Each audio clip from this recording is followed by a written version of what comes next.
Good evening. Lee is away tonight. The number of active COVID-19 cases has more than doubled in the past 3 days. 56 new cases are being reported. The jump in numbers comes as the health region expands services and testing. Taylor Rattray reports. 56 new COVID-19 cases have sprung up in Saskatchewan over the last 3 days in every region except the north and far north. The central area seeing the biggest surge with 31 new cases. There's a need for some awareness in the southwest and central area, but at the end of the day, anywhere in Saskatchewan, I think we all need to be aware of our own symptoms. Previously reported infections in the southwest have spread throughout that region and west central Saskatchewan. This includes cases in the RMs of Maple Creek, Auvergne, Biggar, Carmichael, Eagle Creek, Harris, Lac Peltier, Newcomb, Purdue, Kelross, and Prairie Dale. The SHA says it is working with the Hatarian Safety Council to address the situation. The two Rattray communities in the RM of Maple Creek that were the site of the initial outbreak are down to a very small number of active cases.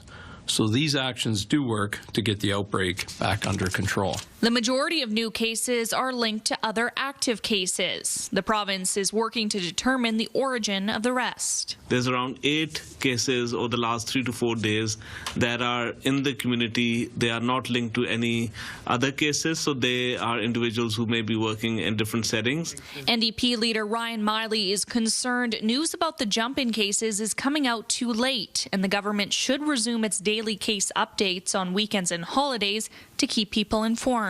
That we're learning about 3 days worth and a very significant spike in the number of cases and in the distribution of that cases throughout Saskatchewan, and that we're learning about this after the fact. The increase in cases comes as the province further expands health services available to residents. These include more mental health and addictions supports, including the opening of social detox and addictions inpatient treatment, wellness, chronic disease management, and stroke prevention programs, along with services for clients with developmental disabilities, autism, and brain injuries. As well, in this next phase, we'll continue to expand surgical services across the province, returning to between 75% and 85% of our pre-COVID volumes.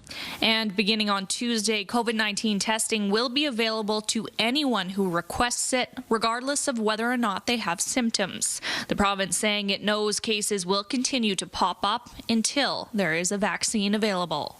Taylor Rattray, CTV News, Regina.